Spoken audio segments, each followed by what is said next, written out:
Yo, it's TheGIBBYNATR, and recently Call of Duty World War 2 got a new update. So this update is for the Resistance event, but they also did a lot of new stuff. So they added new guns, but then under that they actually did a load of stuff to the game. So they've just made it run a lot more smoother. They've increased the quality of the game, and they've done loads of other changes. But there's quite a lot of changes, so I'm not going to talk about them all in this video. There will be a link in the description to the full patch notes, so you can go and check them out if you want to. But in this video I'm just going to be talking about the main things that are actually game changing. There is some really good things that happened in this patch. So the first main thing is that they actually increased the health regen time, which is so good. We've been asking for this for so long now, and it's finally been done. So we'll have to see if it is actually significantly faster and whether it actually makes the gameplay nicer. I reckon it's going to be really good now, and we're going to enjoy the game a lot more. Another thing they did was they stopped the shell shock from friendly grenades from slowing you down and making your screen all shaky. Like, if you know, like, you couldn't move like at the normal speed, and you couldn't like look around. It just really disorientated you, like if an enemy threw a grenade. Yeah, but now all it does is kind of just makes your screen a bit shaky, like a normal grenade would in past Call of Duties, which is good. So no more BS deaths off nuke streaks to friendly people throwing grenades. Yeah, that was so annoying. But they've also just like done so much to making the game run smoother, which is pretty good. Like, they've fixed some issues where like the frame rate would just drop, like on some of the maps. Like London Docks is one of them I noticed it on. Your screen would low-key just go black and you would lose all frames. It was so weird. But and then it's just like really small stuff, like little glitches that are kind of rare that happen to people on like split screen and just stuff like that not many people really want to know. They've fixed a lot of map exploits, which is good. It doesn't really say which ones, it just says various, so that's always good. They're fixing all of them. But and then just like other stupid things that shouldn't have been in the game ever, like 7v5s have kind of fixed that now. Fixed it where you would be partying up with people and it would just like break your game, crash your game, all stuff like that.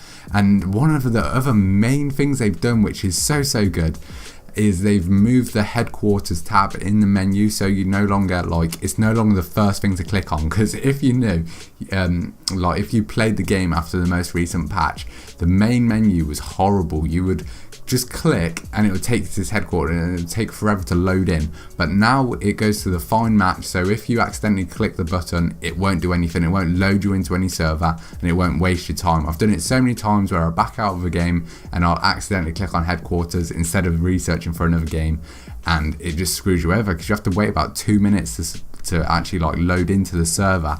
So that's going to save a lot of people time, which is really good. They've fixed the prestige exploit. I'm not too sure which one that was that they fixed, because there was the one where you could the one that was right at the start of the game, but they already fixed that, so I'm not too sure about that. Maybe it's the one on Xbox where you can actually duplicate accounts, so you can get like a Prestige Master account, duplicate it, and then that new account would be Master Prestige as well. So that's a bit weird. There were a lot of problems with like the iron sights of guns being misaligned and just reticles being misaligned, so they've fixed a lot of that stuff. They've also nerfed the akimbo pistols. If you did know, they were extremely overpowered. If you put the akimbo basic training on, it basically removed the fire cap, so it made the guns really OP. They have now changed that. That was for the 19 level pistol. But then really, other than that, they haven't done that much. They've implemented the custom emblem sharing, which is pretty cool. They've also just done like the Resistance event, which has like loads of guns and stuff like that. Also for zombies, they've done quite a lot, like just getting rid of like prestige exploits and just map exploits in general.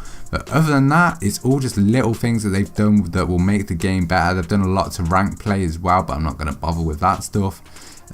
Supply drop glitches they've fixed where it just glitches out. Oh, and another one they did, they fixed like the announcer audio in the war game mode, where the person, like the voiceover person, would just scream yeah, and it'd be really loud. So they fixed that, which is good. And the final thing they did was actually add prop hunt into the new featured playlist, which is so sick. Can't wait to have a go on that. It looks really fun. I recommend you all have a go on it too. But then we're going to be expecting to see like Dom XL, which is the Dom 100 points, demolition throughout this resistance event, which is going to be so sick. Can't wait for the Dom XL, but just because Dom 100 should be a thing, because it makes the game so much more fun. The domination at the minute, like barely anyone plays it, and it is so boring because you can't get the high score streaks, you can't get like 200 kills. Like I can't wait for that game mode, as well as demolition. That'd be really fun. But yeah, that's all for this update. If you did find this helpful, be sure to drop a like on the video. Also subscribe to the channel if you're new, if you want to stay up to date with the latest Call of Duty news and info. It's been the TheGIBBYNATR, and I'll see you in the next video. Peace.